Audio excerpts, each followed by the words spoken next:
ఆ పని చేస్తున్నంతసేపు ఎంత నొప్పి వచ్చినా, కాళ్ళు పీకేస్తున్నా, చేతులు లాగేస్తున్నా, తలపోటు వచ్చేస్తున్నా, ఆ పని అయ్యే వరకు కదులుతామమ్మా అక్కడి నుంచి. ఎందుకు కదలము? పని పూర్తవ్వాలి. దేవునికి స్తోత్రం. మనం ఇక్కడికి దేవుని సన్నిధానానికి, అది మనం పూర్తి చేసుకోవాలి. కాబట్టి వచ్చినప్పుడు ఆరాధన మనము సంపూర్ణంగా చేయాలి. ఆమేన్.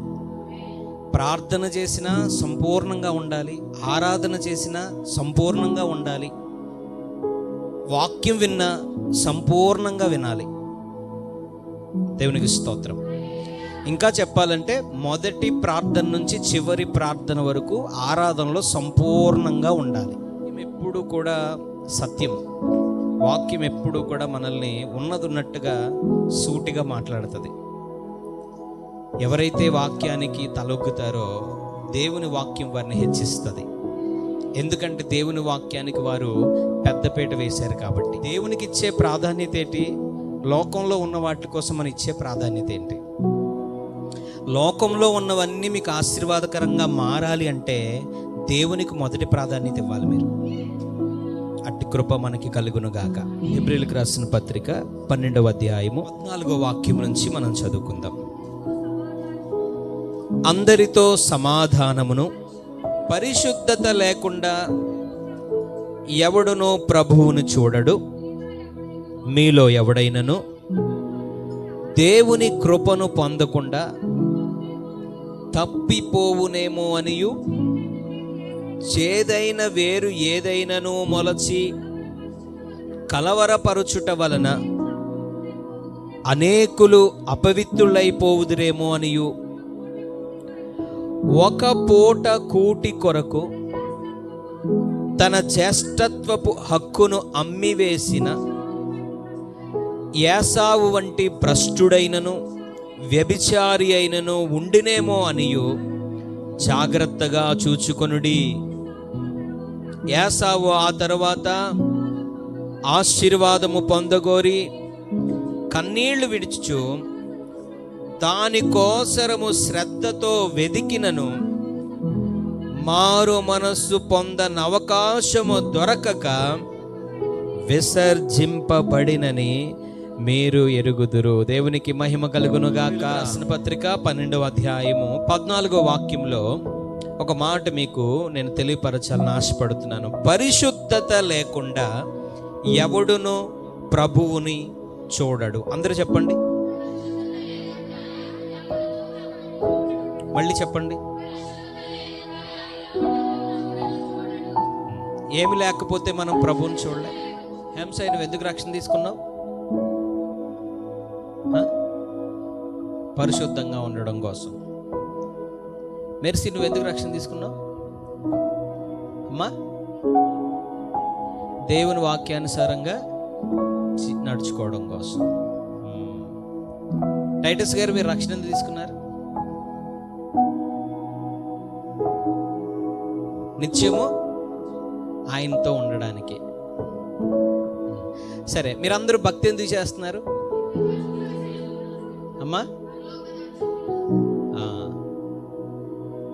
ఇప్పుడు మన భక్తి చేసేది, మనం ఈ రక్షణ తర్వాత ఈ అవమానాలు, ఈ నిందలు, ఈ సుఖాలన్నీ విడిచిపెట్టేసి, ప్రభువు చెప్పాడని మనుషులను విడిచిపెట్టేసి, ఆశలను విడిచిపెట్టేసి, కోరికలను విడిచిపెట్టేసి, మన శరీరాన్ని త్యజించి, ఎవరేమంటున్నా మన ఎదుటే దేవుణ్ణి నమ్ముకొని కూడా ఇష్టానుసారంగా బ్రతుకుతున్నా, దేవుణ్ణి నమ్ముకోకుండా విచ్చలవిడిగా బ్రతుకుతూ వాళ్ళని చూస్తూ ఉన్నా, ఏమాత్రం వాటిలోకి మనం వెళ్ళిపోకుండా ప్రత్యేకింపబడి ఇదంతా ఎందుకు చేస్తున్నాం? ఉండాలని ఒక ఆశ. దేవునికి స్తోత్రం. మరి మనం అందరం ప్రభువుతో ఉంటామా? చెప్పాలి. నేను ప్రభువుతో ఉంటాను అన్నోళ్ళు చేతులు ఎత్తండి. మీరందరూ ఇప్పుడు ఎందుకు భక్తి చేస్తున్నారు? మరి అందరూ ప్రభువుతో ఉంటామంటే మీరు అందరూ ప్రభువుతో ఉంటామని చేతులు ఎత్తారు కదా, ఎత్తారమ్మా అందరూనే?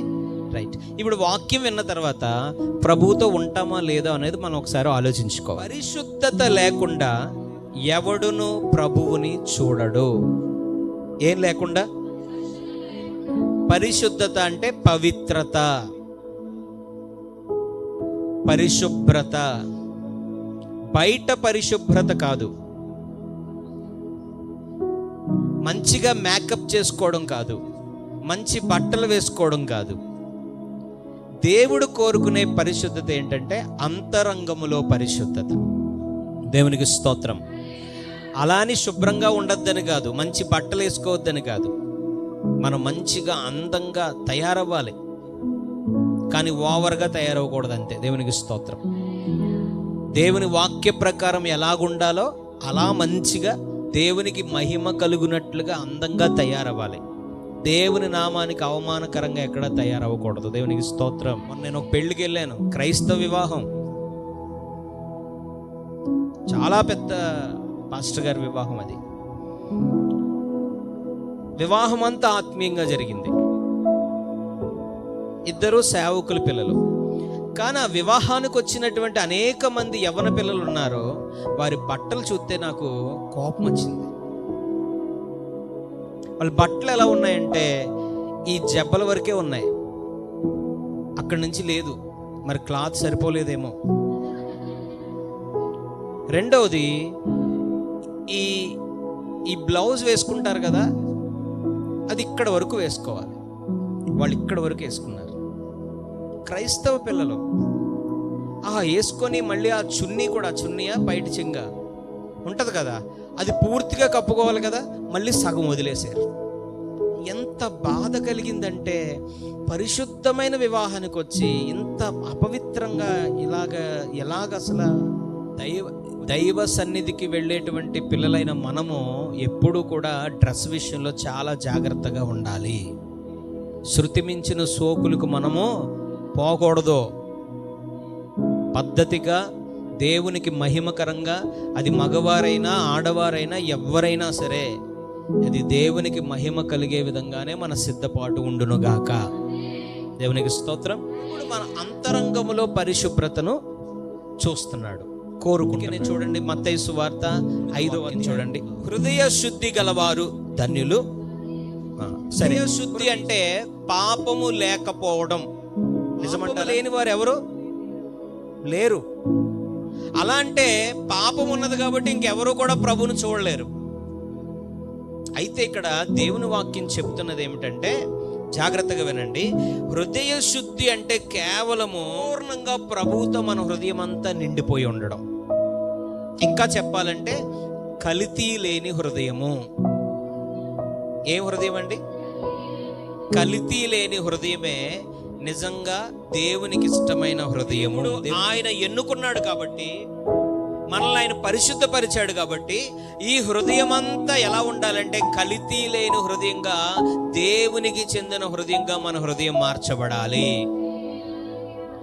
కల్తీ అంటే అర్థం ఏంటి చెప్తాను, వినండి ఒకసారి. ఇప్పుడు గేదె ఉంది, గేదె పాలు ఇస్తుంది, తెలుసు కదా మీ అందరికీ. ఆ పాలు తీస్తున్నప్పుడు ఒక బిందెలాగా గుండుగులాగా ఉంటుంది, దాంట్లోకి పాలు అన్నీ తీస్తారు. తీసినప్పుడు ఆ పాలు ఎంత రుచికరంగా ఉంటాయి, ఎంత చిక్కగా ఉంటాయి, వాటి వాసన ఎంత మధురంగా ఉంటుంది. పొదుగులో తీసిన పాలు అనుకోండి, వాటి టేస్ట్ కానీ, వాటి రంగు కానీ, వాటి రుచి కానీ ఒక వ్యత్యాసంగా ఉంటుంది, చాలా బాగుంటుంది. అందులో కొన్ని నీళ్లు కలిపాం. ఇప్పుడు ఆ రుచి ఏమవుతుంది? పోదు, కానీ తగ్గిపోతుంది. దాని రుచి తగ్గుతుంది, దాని చిక్కదనం కూడా తగ్గుతుంది. దేవునికి స్తోత్రం. దాని రంగు కూడా మారుతుంది. పాలు ఏమయ్యాయి? కల్తీ పాలు అయిపోయాయి. కల్తీ పాలు ఇస్తామా? శ్రేష్టమైన అప్పుడే పొదుగులోని తీసిన పాలు ఇస్తామా? చెప్పాలి, మీరు చెప్పాలి కదా. అవే కదా ఆయనకి ఇష్టం. దేవునికి మహిమ కలుగునగా. హృదయములో యేసయ్య తప్ప మరి ఏ నీరు లాంటిది కలిసినా మన హృదయం ఏమవుతుందంటే కల్తీ అయిపోతుంది. అందుకనే మనము ప్రభువు మనతో రావాలన్నా, ప్రభువు మనతో ప్రతి చోట తన సన్నిధిని మనకు తోడుగా ఉంచాలన్నా, మనం వెళుతున్న ప్రతి చోట మన ముందు ఆయన కదలాడాలన్నా, మనతో రావాలన్నా మనం చేయాల్సిన పని ఏమిటో తెలుసా? ఈ హృదయము కల్తీ లేని హృదయంగా దేవునికి ఇచ్చిన హృదయంగా మార్చబడాలి. దేవునికి మహిమ కలుగునుగాక. ఈ హృదయంలో ఇద్దరు ఉన్నారు. స్తోత్రం. భార్య ఉంది, ప్రేయస్ ఉంది. కల్తీ. ఈ హృదయంలో యేసయ్యకేమో పక్కన కొంచెం స్థానం, మళ్ళీనేమో లోక సంబంధమైన జీవితానికి కొంచెం స్థానం. ఈ హృదయంలో కొంచెం ఏమో యేసయ్యకి స్థానం, ఇంకో కొంచెం స్థానం ఏమో మనుషులకి. లేకపోతే ఈ హృదయంలో కొంచెం యేసయ్యకి స్థానం, మరి కొంచెం డబ్బుకి. దేవునికి మహిమ కలుగునుగాక. ఖచ్చితంగా మీరు దీవించబడాలి, దేవుని సన్నిధి మీతో రావాలి అంటే 100% మీరు పొదుగు నుంచి తీసిన పాలనే దేవుడికి ఇవ్వగలగాలి. హల్లెలూయ. అంటే అలాంటి శ్రేష్టమైన ఏ కల్తీ లేనటువంటి మీ హృదయాన్ని దేవుడికి ఇవ్వగలగాలి. నిజమైన ధాన్యం అంటే తెలుసా? పొట్టు కానీ, రాళ్ళు కానీ, చెత్త చెదారం లేకుండా ధాన్యాన్ని చక్కగా, పొట్టు ఏమీ లేకుండా చక్కగా తీసామనుకోండి, ఆ ధాన్యం ఏంటో తెలిసింది? స్వచ్ఛమైన ధాన్యం. దేవునికి స్తోత్రం. దానికి రేట్ ఎక్కువ వస్తుందా? పొట్టుతో, చెత్తతో, చెదారంతో, రాళ్లతో, లేకపోతే సగం సగం ఏదో తడిచిపోయినట్టుగా ఉన్నటువంటి ధాన్యానికి ఎక్కువ రేట్ వస్తుందా? అయితే అలాంటి శ్రేష్టమైనటువంటి హృదయాన్ని ఆయనకి ఇస్తారో వాళ్ళ మీద ఆయన మనసు ఖచ్చితంగా ఉంటుంది. దేవునికి స్తోత్రం. అందుకని ఇక్కడ దేవుని వాక్యంలో చెప్పబడుతున్న మాట ఏమిటంటే, పరిశుద్ధత లేకుండా ఎవరిని దేవుణ్ణి చూడలేరు. పరిశుద్ధత లేకుండా ఎవరితోనూ దేవుని సన్నిధి రాదు. ఇశ్రాయేలు మధ్యలోకి ఆయన దిగివచ్చి సహాయం చేద్దామంటే వారిలో ఏం కనిపించేవి? వారి అతిక్రమాలు కనిపించేవి, వారి పాపాలు కనిపించేవి, వారి దోషాలు కనిపించేవి. ఆ దోషాలు, అపవిత్రతను, ఆ అవిధేయతను తీసివేసుకోమని ప్రవక్తల ద్వారా ఆయన కౌరు పంపించినప్పుడు వారు లెక్క చేసేవారు కాదు. ఏమని అడిగేవారంటే, మా మధ్యకి దిగిరా ప్రభువా, మా మధ్యకి దిగిరా నాయన, మాతో నడువు నాయన, మీ సన్నిధి మాతో ఉండాలి ప్రభువా అని అనేవారు. అరే నేను మీ మధ్యకు వస్తే మీరు చచ్చిపోతారా బాబు అని ఆయన చెప్పేవాడు. దేవునికి స్తోత్రం. ఎందుకు చచ్చిపోతాం ప్రభు అంటే, నాకు ఇష్టం లేనిది మీలో ఉంది, నాకు ఇష్టం లేనిది మీరు పట్టుకొని వెళ్తున్నారు, శపితమైనది. మీ హృదయం పరిపూర్ణంగా నాకు ఇవ్వకుండా మీ హృదయంలో ఇంకా శపితమైనది దాచుకున్నారు, అపవిత్రమైనది దాచుకున్నారు. అందుకనే నేను మిమ్మల్ని యాక్సెప్ట్ చేయలేకపోతున్నాను అని ప్రభు మోషే ద్వారా వారికి చెప్పినప్పుడు వెంటనే వారిని సరి చేసుకొని పరిశుద్ధపరుచుకొని అప్పుడు ఆ మందిరం ఎదురు వారు నిలవబడినప్పుడు ఆయన సన్నిధి వారి మీదకి దిగి వచ్చేసేది. దేవునికి మహిమ కలుగునగాక. ఆయన మన మధ్యకి దిగి రావాలన్నా, మనతో ఆయన సన్నిధి మనకు తోడుగా రావాలన్నా మనం ఎలా ఉండాలంటే, మన హృదయం అంతా ఆయనను కలిగి ఉండాలి. మన హృదయం ఎలా ఉండకూడదు తెలుసా? కల్తీ ఉండకూడదు. ఏముండకూడదండి? చెప్పాలందరూ. మీ హృదయం ఎలా ఉంది చెప్పండి.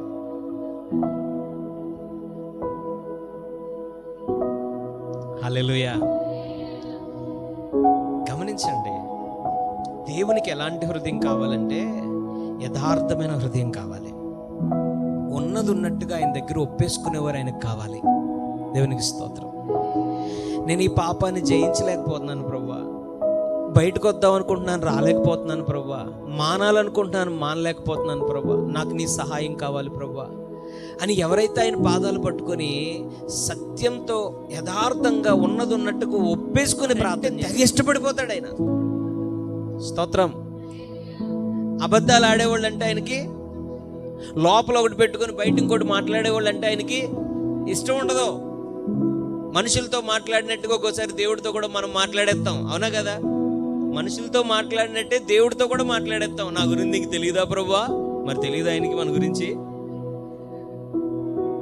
నాలో ఏమన్నా తప్పు ఉందా ప్రభువా? దేవుడికి తెలుసు అంటాం. దేవుడికే తెలుసు అన్నప్పుడు ఇంకెందుకు మాట్లాడటం? మన హృదయం ఎలా ఉండాలంటే పరిశుద్ధంగా ఉండాలి. పరిశుద్ధంగా హృదయం ఉండడం అంటే అర్థం ఏంటంటే, ఈ గుండె నిండా, ఈ హృదయం నిండా ఎవరు ఉండాలి? యేసయ్య ఉండాలి. దేవునికి మహిమ కలుగునగాక. మన హృదయం ఎలా ఉండకూడదంటే కల్తీ ఉండకూడదు. అమ్మా విన్నారా? మన హృదయంలో ఏమి ఉండకూడదు? కల్తీ ఉండకూడదు. కల్తీ ఉండకూడదు అస్సలు. ఈ హృదయం అంతా యేసయ్య నిండిపోవునుగాక. చెప్పలందరూ బిగ్గరగా. అంటే కల్మషము లేని హృదయంగా మన హృదయం ఉండాలి. అప్పుడు మనం ఎవరిని చూస్తామంటే యేసయ్యను చూస్తాం. 4వ అధ్యాయం 8వ వాక్యం చూడండి. దేవుని యొద్దకు రండి, అప్పుడు ఆయన మీ యొద్దకు వచ్చును. పాపులారా, మీ చేతులను శుభ్రము చేసుకునుడి. ద్విమనస్కులారా, మీ హృదయములను పరిశుద్ధపరచుకొనుడి. దేవునికి స్తోత్రం. ఏమున్నాయంట? యాకోబు భక్తుడు మాట్లాడుతున్న మాట ఏమిటో తెలుసా? 2 మనసులు ఉన్నాయంట. ఎన్ని మనసులండి? 2 మనసులు ఉన్నాయి. ఒకటి దేవుడు, రెండవది లోకం. ఏంటి, ఆదివారం ఆరాధనకు వస్తున్నాను కదా, ఆదివారం ఆరాధనకు వస్తున్నావు కానీ సమయానికి రావట్లేదుగా. ఆదివారం ఆరాధనకు వస్తున్నానుగా కానీ సరిగా ఆరాధన చేయట్లేదుగా. ఏంటి, ఆదివారం ఆరాధనకు వస్తున్నానుగా కానీ వాక్యం సరిగా వింటలేదుగా.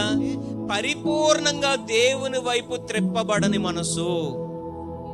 స్తోత్రం. దేవుడు ఉన్నారు ఓ పక్కన, కానీ ఇంకో ప్రక్కన మరొకటి కూడా ఉన్నది. దేవుడు ఉన్నారు ఓ ప్రక్కన, కానీ ఇంకా ఏదో ఆశ, ఇంకా ఏదో కోరిక, ఇంకా ఏదో ఆలోచన, ఇంకా ఏదో లోక సంబంధమైన పాపము, శరీర సంబంధమైన పాపము, లోక సంబంధమైన ఆచారము. దేవునికి స్తోత్రం. ఈ 2 కూడా ఆ హృదయాన్ని ఏలుబడి చేస్తా ఉన్నాయి. దేవుడు ఉన్నాడు, దేవుడు నాతో ఉన్నాడు అనిపిస్తుంది, మళ్ళీ ఒక ప్రక్కన లోకం కూడా ఉంటుంది. కానీ అలాంటి దేహంలో, అలాంటి హృదయంలో ఆయన ఉండడు. స్తోత్రం. ఈరోజు చూడండి, చాలా మంది దేవుని నమ్ముకున్నటువంటి పిల్లలే, దేవుని మందిరానికి వచ్చే పిల్లలే, మనుషులు ఏమన్నా అనుకుంటారేమో అని చెప్పి, లేకపోతే రావలసింది ఏదైనా రాకుండా ఆగిపోతుందేమో మనుషుల దగ్గర నుంచి అని చెప్పి మనుషులతో కలిసి సహవాసం చేస్తూ వాళ్ళ పాపంలో కలిసిపోతున్నారు వీళ్ళు కూడా. మళ్ళీ ఆదివారం ఎక్కడికి వచ్చేస్తారు? మరి ప్రభు బల్లారి దగ్గరికి వచ్చి ఏం తీసుకుంటారు? ప్రభు బల్లారని తీసుకుంటారు. వాళ్ళ ఉద్దేశం 2 మనసులు. ఇలాగే బైబిల్లో కూడా 2 మనసులు కలిగినటువంటి ఒక వ్యక్తి ఉన్నాడు. చూడండి, ఆయన కోసం ఒకసారి చూద్దాం మనం. రాజుల మొదటి గ్రంథము 15వ అధ్యాయం 14వ ఆశ. చూడండి జాగ్రత్తగా వినండి. ఆశ అనేటువంటి ఒక రాజు ఉన్నాడు. అతడు తన దినములన్నీ ఎలాగండి? అందరూ చెప్పండి. హృదయపూర్వకంగా యెహోవాను అనుసరించాడటండి. ఏం చేశాడంటే వాళ్ళ నాన్నలా బ్రతకలేదు తను. దేవుని భక్తి విషయంలో వాళ్ళ నాన్న కట్టినటువంటి గోపురాలన్నీ పడగొట్టేశాడు. ఎక్కడ విగ్రహ సంబంధమైనది ఏమీ లేకుండా అన్నింటినీ తీసివేశాడు. పూజారులు లేకుండా చేశాడు. ఎవరో కూడా ఆరాధన చేయకూడదు, పూజలు చేయకూడదని అందరికీ రాజుగా ఆజ్ఞించాడు. అంతా బాగా జరుగుతుంది. అయితే అక్కడ పెట్టినటువంటి సమస్య ఏంటో తెలుసండి? గాని. ఏమని రాయబడుతుంది అక్కడ? గాని ఉన్నత స్థలములను తీసివేయలేకపోయెను. దేవునికి మహిమ కలుగును గాక. ఏం తీయలేదట? ఎత్తైన పూజా స్థలాలను మాత్రం అలా ఉండనిచ్చాడట అతను. అంటే తన మనసులో పక్కన దేవుడు ఉన్నాడు, కానీ మరో పక్కన మరేముందండి? వాళ్ళ నాన్న కట్టించిన విగ్రహాలు పడగొట్టేస్తే, ఆ పూజా కేంద్రాలు పడగొట్టేస్తే ఏమైనా అవుతుందేమో అని చెప్పి లోపల ఒక మనసుతో ఉండి అది కూడా అట్లాగే ఉంచేశాడట. దేవునికి మహిమ కలుగును గాక. ఈరోజు మన హృదయం 2 తలంపులతో ఉండకూడదు. కష్టమైన, నష్టమైన, శ్రమైన, ఇబ్బంది అయినా, ఇరుకొచ్చిన, ఆవేదన కలిగిన, ఏది ఎదురైనా, ఏది జరగట్లేదని మనకు అనిపించినా మనం గుర్తుపెట్టుకోవాల్సింది ఏంటో తెలుసా? నేను నా ప్రభువుని పక్కన పెట్టను. ఆస తన జీవితంలో చేసినటువంటి ఒక భయంకరమైనటువంటి తప్పిదం అదే. అన్నీ బాగానే చేశాడు, కానీ ఎక్కడో చిన్నది. దేవునికి స్తోత్రం. చూడండి, మన జీవితంలో ఇది పర్వాలేదండి, తప్పదు కదండి అన్న సందర్భాలు మన జీవితంలో రాలేదా? దేవుడు దేవుడేనండి, అప్పుడప్పుడు మరి తప్పదండి అన్న సందర్భాలు మన జీవితంలో ఎదురవ్వలేదా? వాటిని మనం సమర్థించుకోలేదా? వాళ్ళతో ఉన్నటువంటి పరిస్థితులను బట్టో, ఆ సమస్యలను బట్టో ఏమైనా కష్టాలు ఎదురవుతాయేమో అని చిన్నవి మరి తప్పదండి అని చెప్పేసి ఒక్కొక్కసారి రాజీ పడిపోయి తెగించేసి దేవుణ్ణి పక్కన పెట్టి వెళ్ళిపోయిన పరిస్థితులు మన జీవితంలో లేవా? దేవునికి స్తోత్రం. దేవుడంటే భయం ఉంది, దేవుడంటే భక్తి ఉంది. ప్రతి ఆదివారం ఆరాధనకి వెళ్తున్నాం, వాక్యాన్ని వింటున్నాం, దేవుడు చెప్పిందిగా చేయనట్టుగా చేయాలని ప్రయత్నం చేస్తున్నాం, అన్నీ బాగుంటున్నాయి. ఎక్కడో ఏదో వచ్చేసరికి మళ్ళీ రెండో తలంపు మన జీవితంలోకి వచ్చేస్తుంది. దేవునికి స్తోత్రం. ఈ రెండవ తలంపు ఆశా జీవితాన్ని ఎంత బాధ పెట్టిందో చూడండి. 16వ వాక్యం చూడండి. వారు బ్రతికిన దినములన్నిటిను ఆసాకును ఇశ్రాయేలు రాజైన బయేషాకును యుద్ధము జరుగుచూ ఉండెను. దేవునికి స్తోత్రం. ఇశ్రాయేలు రాజైన బయేషా యోధా వారికి విరోధి అయ్యుండి యోధా రాజైన ఆసా యుద్ధ నుండి ఎవరును రాకుండును, అతని యుద్ధకు ఎవరును పోకుండును రామా పట్టణమును కట్టించెను. దేవునికి మహిమ కలుగునుగాక. ఇప్పుడు బయేషాకు ఆసాకు ఏం జరుగుతున్నాయి? ఎప్పటి వరకు? ఆశ బ్రతికున్నంత కాలము యుద్ధాలు జరుగుతూనే ఉన్నాయంట. దానికి కారణం ఆశకున్నటువంటి రెండో తలంపు. దేవునికి స్తోత్రం. సమాధానంగా ప్రశాంతంగా హాయిగా పోవలసిన తన జీవితాన్ని ఆశ యుద్ధాలమయం చేసుకున్నాడు. ఈరోజు చాలా మంది పరిపూర్ణంగా దేవునికి వారి జీవితాన్ని అర్పించకుండా సగం లోకం సగం దేవుడు, సగం మనుషులు సగం దేవుడు, సగం లోకం లేదా డబ్బు సగం దేవుడు అనేటువంటి అభిప్రాయంలో ముందుకు కొనసాగుతుండడం వల్ల వాళ్ళ జీవితంలో ఏం లేకుండా అయిపోతుందో తెలుసా? సమాధానం లేకుండా అయిపోతుంది, శాంతి లేకుండా అయిపోతుంది, నెమ్మది లేకుండా అయిపోతుంది. దేవునికి స్తోత్రం. నువ్వు పరిపూర్ణంగా యేసు వైపు ఒక్కసారి నువ్వు త్రిప్పుకొని చూడు, నీ జీవితంలో సమాధానం నిన్ను వెంటాడుతుంది. పరిపూర్ణంగా నీ జీవితాన్ని దేవుని వైపు త్రిప్పుకొని చూడు, నీ జీవితం ఆశీర్వాదమయమవుతుంది. పరిపూర్ణంగా నీ జీవితాన్ని దేవుని వైపు త్రిప్పుకొని దేవునికి నిన్ను నువ్వు సమర్పించుకొని చూడు, నువ్వు వెళ్తున్న ప్రతి చోట దేవుని సన్నిధి నీకు తోడుగా వస్తుంది. హల్లెలూయా, హల్లెలూయా. ఆశ తన జీవితం అంతా ఏం చేసుకున్నాడో తెలుసండి? యుద్ధాలు తెచ్చుకున్నాడట. ఈరోజు ప్రతి పరిస్థితిలో సమాధానం లేని పరిస్థితి, ఆందోళన, దుఃఖము, భయము, తొందరపాటు, ఏం చేయాలో అర్థమవని అయోమయమైన పరిస్థితి, ఎన్ని దినాలు మారుతున్నా మారని పరిస్థితులు, అవే ఎడబాటు, అదే కృంగుబాటు, అదే ఓటమి, అదే బాధ మన జీవితంలో ఎదురవుతున్నప్పుడు ఏంటి నా బ్రతుకు ఇలాగే ఉంది, ఎన్ని దినాలు అవుతున్నా ఇదే బాధ నేను అనుభవిస్తూ ఉన్నాను, ఎందుకు నా జీవితంలో ఇలాంటి పరిస్థితి వచ్చింది అని అనుకుంటామే తప్ప పరిపూర్ణంగా నన్ను నేను ప్రభువుకి సమర్పించుకున్నానా అని మనం ఆలోచించలేకపోతున్నామేమో. దేవునికి స్తోత్రం. హల్లెలూయా. మనల్ని మనం ఎవరికి అర్పించుకోవాలి? పరిపూర్ణంగా మనం పరిపూర్ణంగా ఎవరికి అప్పగించుకోవాలంటే దేవునికి మనల్ని మనం పరిపూర్ణంగా అప్పగించుకుందుముగాక. ఎన్ని తలంపులు ఉండకూడదు మనకి? మన హృదయం ఎలా ఉండకూడదు? కల్తీగా ఉండకూడదు. మన హృదయం అంతా ఎవరు ఉండాలి? ఇంక ఈ హృదయంలో అన్యాచారాలు ఏమీ ఉండకూడదు, లోక సంబంధమైన జీవితం ఏమీ ఉండకూడదు, పాప సంబంధమైన ఆలోచనలు ఏమీ ఉండకూడదు. ఒక్కోసారి రాజీ పడిపోతూ ఇదే కదండి, పర్వాలేదులేండి, తప్పలేదండి, వెళ్ళాల్సి వచ్చిందండి, చేయాల్సి వచ్చిందండి, ఇలాంటివి ఏమి చెప్పాలి మీరు? ఇంకా ఎలా ఉంది? హల్లెలూయా. అంటే వెచ్చగా ఉండు, ఎంత చల్లగా. రెండు పడవల మీద కాలేయకు, ఏదో ఒక నావ మీద ఉండు, అయితే పరలోకం వెళ్తావు లేదా నరకానికి వెళ్తావు. దేవునికి స్తోత్రం, దేవునికి మహిమ కలుగును. ఈరోజు మనం గమనించాలి, మీ హృదయం ఎలా ఉండాలంటే పవిత్రంగా ఉండాలి. అప్పుడు వారు ఎవరిని చూస్తారు? వారితో ఎవరు వస్తారు? వారితో దేవుని సన్నిధి వస్తుంది. వారు వెళ్ళిన చోటల్లో వారికి విజయం దొరుకుతుంది. వారు చేస్తున్న ప్రతి ప్రయత్నం సఫలమవుతుంది.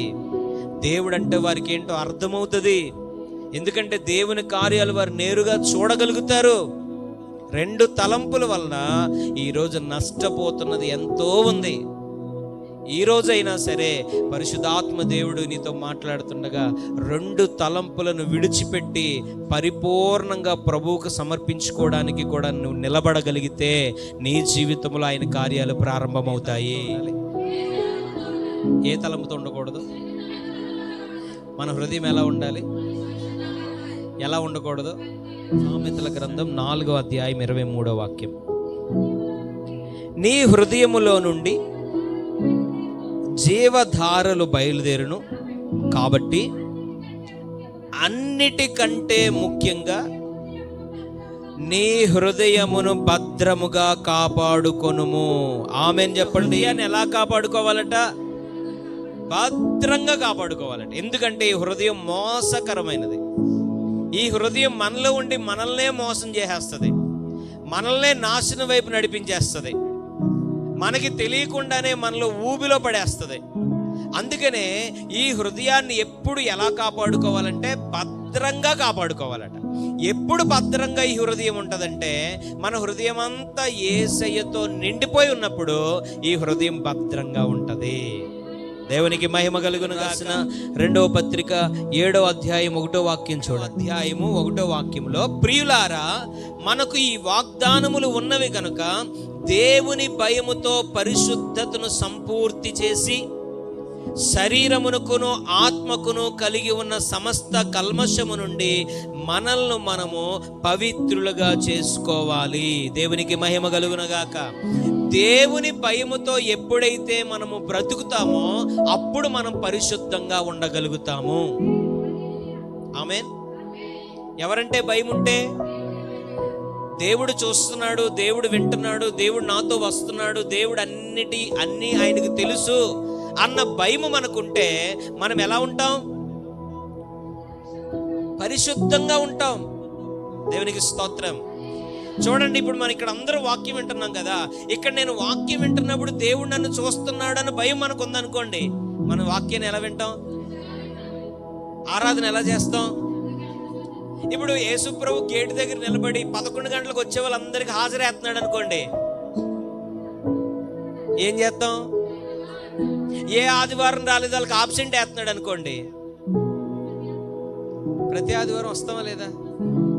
ఎందుకు వస్తున్నాం? ఆయన ఉన్నాడు అక్కడ, అటెండెన్స్ వేస్తున్నాడన్న భయముతో. దేవునికి స్తోత్రం. అదే భక్తుడైన పౌలు చెప్తున్నారు, మీలో ఆ భయం ఉంటే గనక మీరు పరిశుద్ధతలో నిలబడతారు. మీలో దేవుని గురించిన ఆ భయం ఉంటే పాపాన్ని మీరు జయించగలుగుతారు. మీలో ఆ భయం ఉంటే 2 మనసులతో కాకుండా, 2 తలంపులతో కాకుండా యేసయ్య మీదే తలంపు కలిగి మీరు బ్రతుకుతారు. దేవునికి స్తోత్రం. సరే, ఇక్కడ మనం అందరూ వాక్యం వింటున్నాం, ఆరాధన చేస్తున్నాం, అంతా జరుగుతుంది. ఇక్కడ కుర్చీ వేసుకుని యేసుప్రభు కూర్చున్నారు. ఆమేన్. శ్రద్ధగా వాక్యం విన్న వాళ్ళకి, మంచిగా ఆరాధన చేసిన వాళ్ళకి, భయభక్తులతో ఇక్కడ ఉన్న వాళ్ళందరికీ వెళ్ళేటప్పుడు నేను నా గిఫ్ట్ ఇవ్వబోతున్నానని యేసయ్య చెప్పారు. ఆమేన్. హల్లెలూయా. ఇప్పుడు ఎలా ఉంటాం? బుర్ర కూడా తిప్పం. ఎవరున్నారని? దేవునికి స్తోత్రం. ఇప్పుడు మరి యేసయ్య లేరా? మరి ఎందుకు మీరు వింటలేదు? సరిగా వింటున్నారా అందరూ? దేవునికి మహిమ కలుగును. అంటే మనకు భయం ఉంటే మనల్ని మనం పరిశుద్ధంగా కాపాడుకోగలుగుతాము. దేవునికి స్తోత్రం. భక్తుడు అదే చెప్తున్నాడు హెబ్రీయులు రాసిన పత్రికలో ఆ 12వ అధ్యాయంలో, మీరు గనక దేవుణ్ణి చూడాలి అంటే మీరు ఎలా ఉండాలంటే పరిశుద్ధులుగా ఉండాలి. పరిశుద్ధత అంటే ఏంటంటే హృదయం అంతటిని యేసయ్యతో నింపుకోవటం. ఎప్పుడైతే మనం పాపం చేయకుండా ఉండగలుగుతామంటే, ఆయన మనల్ని చూస్తున్నాడన్న భయము మనకుంటే మనం పాపాన్ని చేయకుండా ఉండగలుగుతాము. దేవునికి స్తోత్రం. ఇలా ఎవరైతే ఉండగలుగుతారో వారు మాత్రమే ఆయన్ని చూడగలుగుతారు. దేవునికి స్తోత్రం. మొదటి పత్రిక 6వ అధ్యాయము, కొరింథీయులకు రాసిన మొదటి పత్రిక 6వ అధ్యాయము 9వ వాక్యం నుంచి. కొరింథీయులకు రాసిన మొదటి పత్రిక 6వ అధ్యాయము చదవండి 9వ వాక్యం నుంచి. అన్యాయస్తులు దేవుని రాజ్యమునకు వారసులు కానేరని. జాగ్రత్తగా వినండి, ఇక్కడ ఏం అడుగుతున్నాడంటే ఆయన, అన్యాయస్తులు పరలోక రాజ్యానికి చేరరని మీకు తెలియదా? ఒకసారి ఇక్కడ ఆగండి. ఎవరు పరలోకానికి చేరరని అంటే ఈరోజు ఎలా అయిపోయిందంటే, నేను రక్షణ తీసుకున్నాను, మందిరానికి వెళ్తున్నాను, ఎలా విచ్చలవిడిగా బ్రతికినా పర్వాలేదు, నేను దేవుని మందిరానికి వెళ్తున్నాను, సిలువలో దొంగ రక్షణ తీసుకోకపోయినా పరలోకంలో ఉంటాడని దేవుడు చెప్పాడు, నేను ఎలా బ్రతికినా పర్వాలేదు, నేను పరలోకం వెళ్ళిపోతాను అనేటువంటి ఒక ఆలోచన ఈరోజు చాలామంది సంఘంలో ఉండొచ్చు. కానీ దేవుని వాక్యం చెప్తున్నది ఏంటో తెలుసా? రక్షణ తీసుకున్న తర్వాత విచ్చలవిడిగా నేను భక్తి చేస్తానంటే కుదరదు. అలా చేస్తూ కూడా నేను పరలోకానికి వెళ్ళిపోతాను అని ఎవరన్నా అనుకుంటుంటే మిమ్మల్ని మీరు మోసగించుకుంటున్నారు అని అపోస్తలుడైన పౌలు చెప్తున్నాడు. విచ్చలవిడి భక్తి అలవాటైపోయింది. ఎందుకంటే మనము హైందవ భక్తిలోంచి వచ్చాం, అవునా కదా? మనం అందరం ఎక్కడి నుంచి వచ్చాం? పుట్టు క్రైస్తవులో మనం ఏమో మీరేమన్నా పుట్టుకతో క్రైస్తవులేమో, నేనైతే మాత్రం మధ్యలో ప్రభువుని ఎరిగాను, ప్రభువుని నమ్ముకున్నాను, ప్రభు రక్షణ పొందుకొని నా జీవితాన్ని సమర్పించుకొని ఉచ్ఛ్వాస నిశ్వాస అంతా దేవుడే అనుకొని చెప్పి అన్నిటిని విడిచిపెట్టాను. దేవునికి స్తోత్రం. కానీ మనలో ఏముండిపోతుంది? ఆ పాతకాలం భక్తి ఉండిపోతుంది. అంటే ఎలా అంటే, ఇప్పుడు చూడండి, 40 దినాలు ఏం చేస్తాం, తర్వాత అంటే ఆ భక్తి ఎలా అంటే, ఎలా తిరిగినా ఏం చేసినా పర్వాలేదు, భక్తి అనేది లోపల ఉంటే చాలు అనే ఉద్దేశం. కానీ దానికి క్వైట్ ఆపోజిట్ క్రైస్తవ భక్తి. విచ్చలవిడితనంతో భక్తి చేస్తానంటే ప్రభు అంగీకరించడు. నేను ఇష్టానుసారంగా ఉంటాను, నా బ్రతుకుతుంటాను, అలా దేవుని మందిరానికి ఉంటానంటే అది దేవుడు యాక్సెప్ట్ చేయడు. అదే పౌలు అంటున్నాడు, అలా ఉంటూ కూడా ప్రభు నన్ను అంగీకరించేస్తాడు అనుకుంటున్నావేమో, జాగ్రత్త, నిన్ను మోసగించుకుంటున్నావు. దేవునికి స్తోత్రం, హల్లెలూయా. తర్వాత చదవండి. అదిగోండి, మోసపోకుడి. అమ్మ ఎవరు? చారులైనను, విగ్రహారాధికులైనను, వ్యభిచారులైనను, ఆడంగితనము గలవారైనను, పురుష సంయోగులైనను, దొంగలైనను, లోబులైనను, త్రాగుబోతులైనను, దోషకులైనను, దోచుకుని వారైనను దేవుని రాజ్యమునకు వారసులు కానేరరు. మీలో కొందరు అట్టివారై ఉంటిరి గాని ప్రభు అయిన యేసుక్రీస్తు నామమునను మన దేవుని ఆత్మయందును మీరు కడగబడి పరిశుద్ధ పరచబడిన వారై నీతిమంతులుగా తీర్చబడితిరి. దేవునికి మహిమ కలుగునుగాక. పైన ఒక లిస్ట్ చెప్పాడు. ఆ లిస్టులో ఉన్న వాళ్ళు ఎవ్వరు కూడా ఎక్కడికి చేరరట అంటే దేవుని వారు చూడలేరు. దోచుకునేవారైనను, దొంగలైనను, లోబులైనను, అన్యాయం చేయువారైనను, అబద్ధమాడువారైనను, ఏం పర్వాలేదులే పరిస్థితులు బట్టి అనుకొని 2 తలంపులతో ముందుకు వెళ్ళిపోతున్న వారైనను ఆయన్ని చూడరు ఆయన్ని. ప్రభువా నేను ఎన్నో చేశాను కదా, ప్రభువా నేను ఎంతో ప్రార్థన చేశాను కదా, ప్రభువా నీ మందిరానికి నేను ఎన్నో చేశాను, ఎన్నో ఇచ్చాను కదా, సువార్త ప్రకటించాను కదా అంటే ఆయన చెప్పే సమాధానం ఏంటో తెలుసా? మీరెవరో నేను ఎరుగను అనలేదా? వాళ్ళందరూ వచ్చి అడుగుతున్నారు, నీ నామము పేరట మేము అద్భుతములు చేయలేదా, దయ్యములను వెళ్ళగొట్టలేదా, స్వస్థతలు చేయలేదా అని అంటే ఆయన చెప్తున్నమాట, మీరెవరో నేను ఎరుగను, మీరు నా వారు కారు. దేవునికి స్తోత్రం, హల్లెలూయా. ఈరోజు మనం గమనించాలి, మనం ఎవరిని చూడడానికి? మనం యేసయ్యను చూడడానికి భక్తి చేస్తున్నాం. యేసయ్యను చూడడానికి సమస్తాన్ని త్యజించాం, అవమానపడుతున్నాం, నిందలు అనుభవిస్తున్నాం, దుఃఖం, దేవుని నమ్ముకున్న దగ్గర నుంచి ఎన్నో కష్టాలు, ఇబ్బందులు, ఇరుకులు ఎన్నో ఎదురయ్యాయి. వాటన్నిటినీ ఓపిక పట్టి భరిస్తున్నాం. దేవునికి స్తోత్రం. ఈ కష్టాలన్నీ, బాధలన్నీ మన ఎదుట ఉన్న దేనికోసం అంటే ఒకరోజు ప్రభువుని మనం చూడబోతున్నామనే ఆశ కోసం. దేవునికి స్తోత్రం.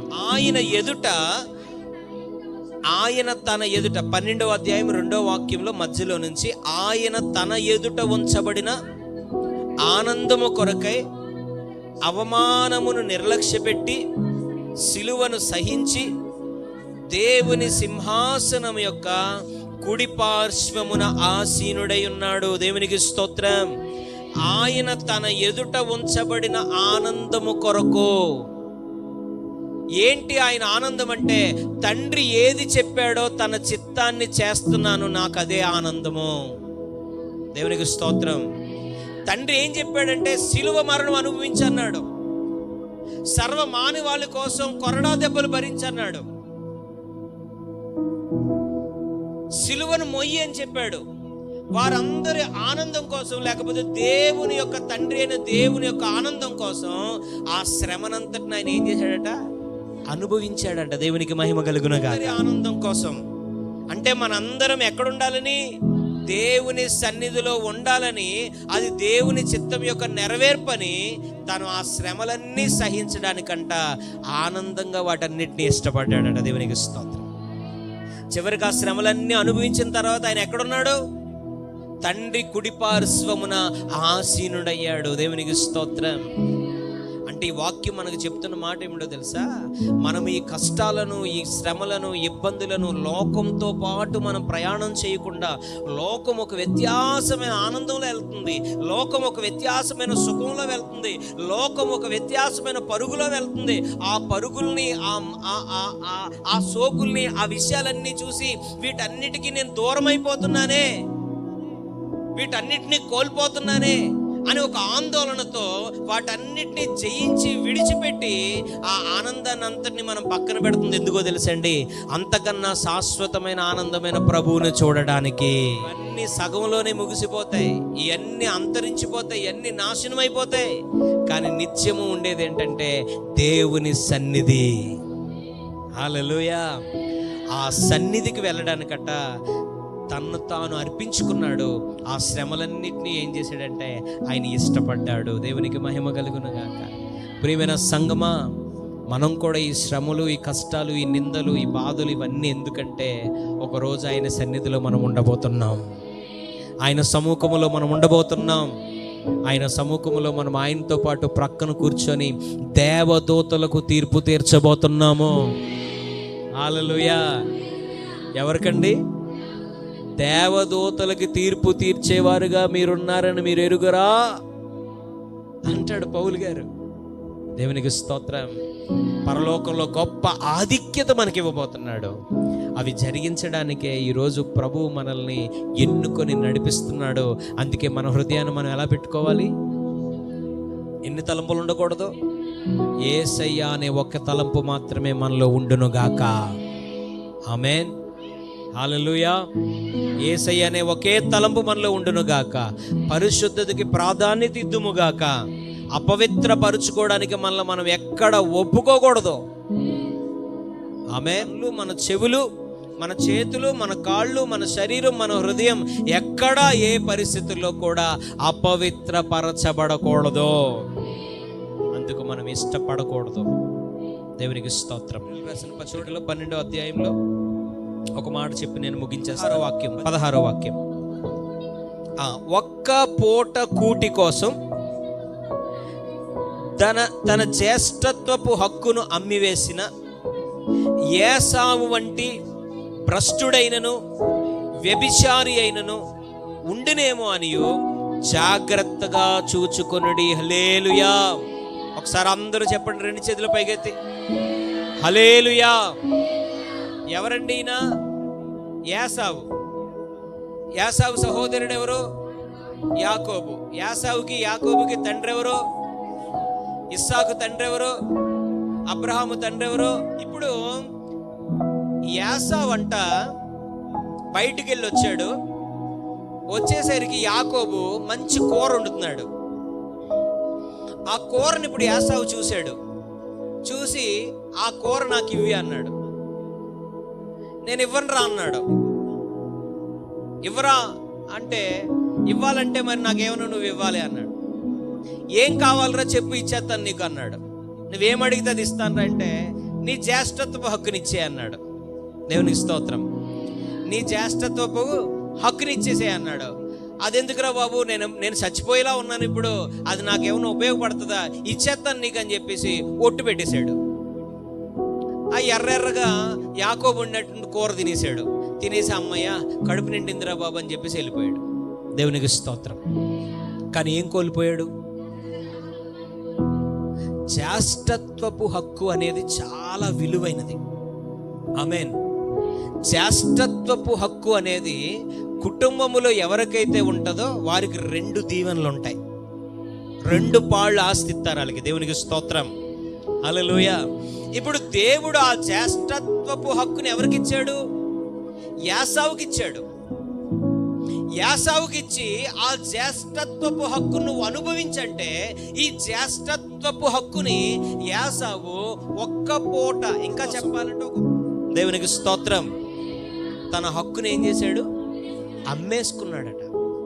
అంటే ఎందుకు ఈ మాట వెంటనే తను చెప్తున్నాడంటే, ఈరోజు చాలామంది వారి పరిశుద్ధతను, దేవుడు వారికి ఇచ్చిన జ్యేష్ఠత్వపు హక్కును, దేవుడు వారిని ప్రేమించి వారికి ఇచ్చినటువంటి రక్షణను, దేవుడు వారికి ఇచ్చినటువంటి సాక్ష్యాన్ని, దేవుడు వారికి ఇచ్చిన ఉన్నతమైన ఆశీర్వాదాన్ని ఒక్క పూట కూటి కోసం ఏం చేస్తున్నారంటే తాకట్టు పెట్టేస్తున్నారు. దేవునికి స్తోత్రం. హల్లెలూయా, హల్లెలూయా. ఇప్పుడు ఈ అమ్మాయి నేను మంచి స్నేహితులు, నేను ఇద్దరు అమ్మాయిలు మాట, మేమిద్దరు అమ్మాయిలు. ఇప్పుడు ఈ అమ్మాయి అన్నది తిను కాలేజీలో చదువుతుంది, నేను కూడా ఈ అమ్మాయితో కాలేజీలో చదువుతున్నాను. మేమిద్దరం ఎలా ఉంటామంటే ఇద్దరం ఆడపిల్లలమే కానీ భార్య భర్తల్లా ఉంటాం. కొంతమంది ఆడపిల్లలు అలాగే ఉంటారు. దేవునికి స్తోత్రం. అలా కలిసిపోతారు, గుసగుసలు ఆడించుకుంటుంటారు, ఒకే డ్రెస్ వేసుకుంటారు, అలాగా ఒక బాండింగ్ ఏర్పడిపోతుంది. ఇప్పుడు ఈ బాండింగ్ ఏర్పడిపోయింది. ఈ అమ్మాయితో నేను చాలా క్లోజ్ అయిపోయాను. ఏమే అంటే ఏమే అనుకుంటూ మాట్లాడుకుంటున్నాం, ఇంట్లో అన్నీ చెప్పుకుంటున్నాము, ఎక్కడికి వెళ్ళినా సరే పార్ట్నర్స్ కింద అన్నీ సగం చేసుకుంటున్నాం. ఈ అమ్మాయి ఏమో ఒక విగ్రహారాధికురాలు. దేవునికి స్తోత్రం. నేనేమో యేసయ్యకి భయంకరమైన భక్తురాలిని. దేవునికి స్తోత్రం. ఈమెమో భక్తురాలు, నేనేమో యేసయ్య భక్తురాలిని. ఇప్పుడు మా ఇద్దరు భక్తిలో అలా కొనసాగుతున్నాం. ఎప్పుడు క్లాష్ రాలేదు, ఎవరిని ఎవరు కూడా మేము డిస్టర్బ్ చేసుకోలేదు. అయితే ఎవరో పక్కన పుల్లం వచ్చి చెవిలో చెప్పింది, నీ బెస్ట్ ఫ్రెండ్ అయితే నువ్వు ఎక్కడికి రమ్మంటే అక్కడికి రావాలి. స్తోత్రం. పుల్లం వచ్చి చెవిలో, నీ బెస్ట్ ఫ్రెండ్ అయితే నువ్వు ఎక్కడికి రమ్మంటే అక్కడికి రావాలి.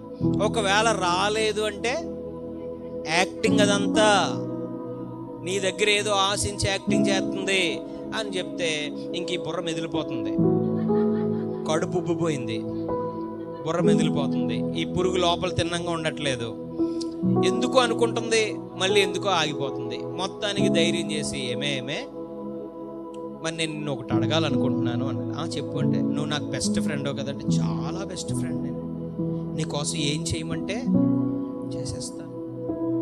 చెప్పు, నీకేమంటావు? రక్తం ఇమ్మంటావా, నా గుండె ఇచ్చేయమంటావా, నా బ్రెయిన్ ఇచ్చేయమంటావా? ఇంకా అలా అంటుందన్నమాట. నేను కూడా అలాగ అంటున్నాను, మన ఇద్దరం చాలా బెస్ట్ ఫ్రెండ్ కదా అంటే, అవును అని ఇద్దరిద్దరు మాట్లాడేసుకున్నాం. ఇంకా బాండింగ్ పెరిగిపోయింది. మరి నేను ఇప్పుడు ఒకటి చెప్తాను, చేస్తావా అన్నది. ఏం చేయమంటావు చెప్పు, అడవిలోకి వెళ్ళి జింకను తీసుకురమ్మంటావా?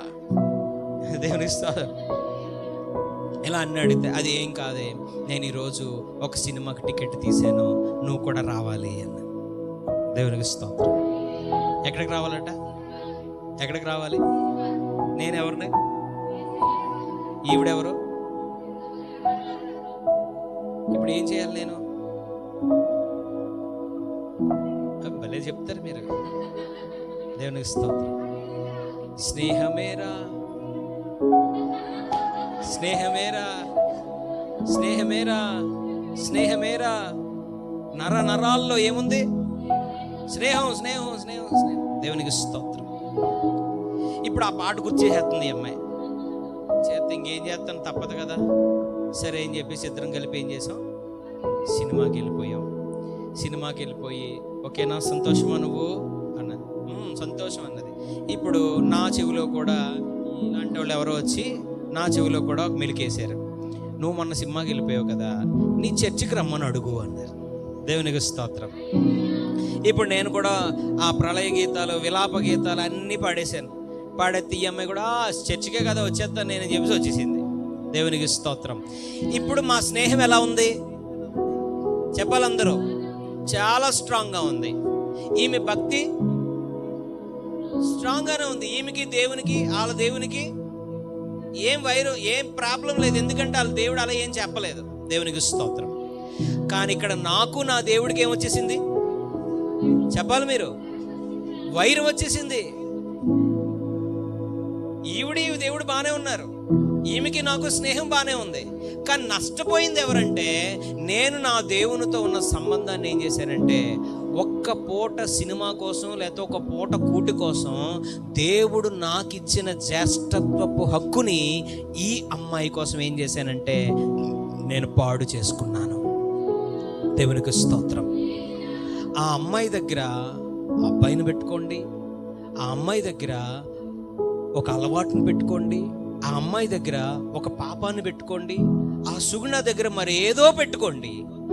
ఆ అల్పమైన దానికోసం మీరు జ్యేష్ఠత్వపు హక్కు అనేటువంటి ఒక ఉన్నతమైన ఆశీర్వాదాన్ని ఒకవేళ మీరు పోగొట్టుకున్నారేమో జాగ్రత్తగా చూసుకోండి. దేవునికి స్తోత్రం. హల్లెలూయా. మనకి చిన్నదే అనిపిస్తుంది, పర్వాలేదులే అనిపిస్తుంది. కానీ దేవుని వాక్యం ఇక్కడ ఎంత స్పష్టంగా మాట్లాడుతుందో చూడండి. ఒక పూట కూటి కొరకు తన జ్యేష్ఠత్వపు హక్కును అమ్మివేసిన ఏసావు వంటి, అక్కడతో మాట్లాడకుండా వదిలేస్తే భ్రష్టుడైనను వ్యభిచారి అయినను ఉండునేమో అని జాగ్రత్తగా చూసుకోండి. వాళ్ళకి పెట్టిన పేరేంటి? ఇప్పుడు ఈ అమ్మాయికి తన దేవుడికి రిలేషను, ఇప్పుడు నా దేవునికి నాకు ఉన్న రిలేషన్లో దేవుడు నాకు పెట్టిన పేరేంటో తెలుసా? భ్రష్టుడు. దేవుడు నాకు పెట్టిన పేరేంటో తెలుసా? వ్యభిచారి. దేవునికి స్తోత్రం. మనం అలా ఎవరైనా ఉన్నామా? మనం అలా ఎవరైనా ఉన్నామా? ఇది లోక సంబంధమైన చిన్న చిన్న విషయాల కొరకు దేవుడిచ్చిన జ్యేష్ఠత్వాన్ని అమ్మేసుకున్నామా? విడిచిపెట్టేసామా? ఏం పర్వాలేదులే అనుకుని మనలకు మనం సమర్థించుకొని ఆ అన్య సంబంధమైన ఆచారాలతో ముందుకు వెళ్ళిపోతూ ఎక్కడైనా మనం ఉంటున్నామా? కానీ గుర్తుపెట్టుకోండి, నీకు ఆర్డర్ చేసిన వాళ్ళు గొప్పవాళ్ళు కాదు, నీకు జ్యేష్ఠత్వ హక్కునిచ్చాడే ఆయన గొప్పవాడు. నీకు ఆర్డర్ చేసిన ఐటమ్ గొప్పది కాదు, నీకు దేవుడిచ్చిన జ్యేష్ఠత్వపు హక్కు చాలా గొప్పది. ఆమేన్. హల్లెలూయా. జ్యేష్ఠత్వపు హక్కు అంటే రెండంతల ఆశీర్వాదము. నువ్వు ఆ చిన్న తప్పు వల్ల ఆ రెండింతల ఆశీర్వాదాన్ని కోల్పోయావు. ఆ చిన్నది పర్వాలేదులే అని నువ్వు చేసిన ఆ చిన్న సహవాసం, నువ్వు పర్వాలేదులే అని తీసుకున్న ఆ చిన్న నిర్ణయం దేవుడు నీ దగ్గర నుంచి ఇవ్వాల్సిన రెండంతల ఆశీర్వాదాన్ని పోగొట్టుకోవడానికి అవకాశంగా అయింది. దేవునికి స్తోత్రం. హల్లెలూయా. ఈరోజు మనల్ని మనం పరిశీలించుకోవాలి. పరిశుద్ధత మనలో ఉందా? ఈ హృదయం పరిపూర్ణంగా దేవునికి సొంతమై ఉందా? ఈ హృదయంలో అపవిత్రత రావడానికి, ఈ హృదయంలో జ్యేష్ఠత్వ హక్కును కోల్పోవడానికి ఎక్కడైనా మనము అనుకోకుండా దేనికైనా మనం దాన్ని అమ్మేసుకున్నామా? దేవునికి స్తోత్రం. చూడండి, తర్వాత మాట్లాడతాడు 17వ వాక్యం. ఆ మాటతో నేను ముగిస్తాను. ఏసావు ఆ తర్వాత ఆశీర్వాదము పొందగోరి, ఏం పొందగోరి? ఆశీర్వాదము పొందగోరి. ఒకసారి ఆ మాట చదవండి మళ్ళీ. ఏసావు ఆ తర్వాత, ఎప్పుడు చెప్పాలందరూ? పోగొట్టుకున్న తర్వాత. ఇప్పుడు మళ్ళీ ఎక్కడికి వెళ్తున్నాడు? పోగొట్టుకున్న తరువాత ఆశీర్వాదం పొందగోరి, చూడండి ఎలా చేశాడు. కన్నీళ్లు విడిచి దానికోసము శ్రద్ధగా వెతికాడు. దేవునికి స్తోత్రం. దేవుడు అవకాశం ఇచ్చినంతసేపు నువ్వు వినియోగించుకుంటలేదు. దేవుడు నిన్ను గద్దించి సరిచేసి హెచ్చరించి నీ అవకాశాన్ని ఇంకా నీ ఎదుటే పెట్టినప్పుడు నువ్వు నిర్లక్ష్యం చేస్తున్నావేమో, చేజార్చుకుంటున్నావేమో, ఇంకా సమయం ఉందిలే అనుకుంటున్నావేమో, నాకు ఇంకా పర్వాలేదులే అనుకుంటున్నావేమో. కానీ దేవుని వాక్యం చెప్తుంది చూడండి, అక్కడ శ్రద్ధగా వెతికాడట, కన్నీళ్లు కార్చాడట, బ్రతిమలాడుకున్నాడట. తర్వాత వాక్యం చదవండి. మారు మనస్సు పొందని అవకాశము దొరకక విసర్జింపబడెను. దేవునికి మహిమ కలుగును గాక. ఏం చేయబడ్డాడు? ఉన్నారా? ఉంటే గట్టిగా హల్లెలూయా చెప్పండి. ఎవరు విసర్జించబడ్డారు? ఎందుకు విసర్జించబడ్డాడు?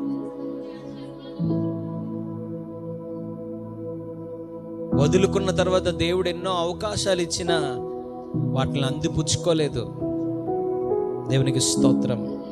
కొంతమందికి మనుషులే ముఖ్యమైపోతారు, కొంతమందికి ధనమే ముఖ్యమైపోతుంది, కొంతమందికి వారి సుఖాలు, వారి అలవాట్లు, వారికి ఉన్నటువంటివే ముఖ్యమైపోతాయి.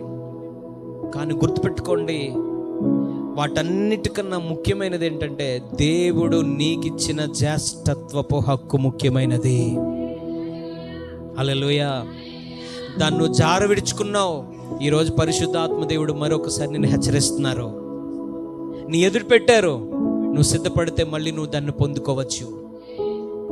కానీ దేవుడు అవకాశం ఇచ్చినా నువ్వు సరి అవ్వకపోతే, మారకపోతే, నువ్వు ఒప్పుకొని దేవుని సన్నిధిలో నిన్ను సరి చేసుకోకపోతే, దేవుని దగ్గర క్షమాపణ అడగకపోతే, ఒకవేళ అది విడిచిపెట్టబడితే, ఆ తర్వాత నువ్వెంత ప్రార్థించినా, ఎంత ప్రాధేయపడినా, ప్రవర్తనంతా మార్చుకున్నా దేవుని దగ్గర నుంచి పొందుకునే అవకాశం ఉండకపోవచ్చేమో. దేవునికి స్తోత్రం. కాబట్టి ఈరోజు మధ్యాహ్నము దేవుని వాక్యం చేత పట్టబడుతున్న మనం ఒకసారి మనం అర్థం చేసుకుందాం. ఆ పరిశుద్ధతను పోగొట్టుకోవడానికి ఆ చిన్న కారణం ఏదైతే ఉందో ఆ కారణాన్ని కనుక నువ్వు విడిచిపెడితే మళ్ళీ దేవుడు నిన్ను పరిశుద్ధంగా మార్చబోతున్నాడు. మళ్ళీ నీ జీవితంలో రెండంతల ఆశీర్వాదాన్ని నింపబోతున్నాడు. నువ్వు పోగొట్టుకున్న ఆ జ్యేష్ఠత్వపు హక్కును మళ్ళీ నీ చేతుల్లో పెట్టబోతున్నాడు. ఎక్కడైతే నువ్వు పనికిరావని అంటున్నారో అక్కడే నేను పనికొచ్చే వ్యక్తిగా నిలబెట్టబోతున్నాడు. నీ వల్ల ఏది కాదని ఎవరు అంటున్నారో అన్నీ నీ వల్లే అవుతాయని దేవుడు మళ్ళీ నీ కొరకు చెప్పించబోతున్నాడు. నీలో ఏమీ లేదనుకుంటున్నావు, నీలో అన్నిటినీ మళ్ళీ తిరిగి నింపగలుగుతాడు దేవుడు. దేవునికి స్తోత్రం. ఈరోజు మనం ఒక్కసారి ప్రభు దగ్గర ఆ జ్యేష్ఠత్వపు హక్కు కోసం ప్రార్థన చేయగలిగినట్లయితే మళ్ళీ దాన్ని మనం నింపుకోగలుగుతాం. దేవుడి మాటలను మన వెనుకల్లో దీవించును గాక. అందరు కళ్ళు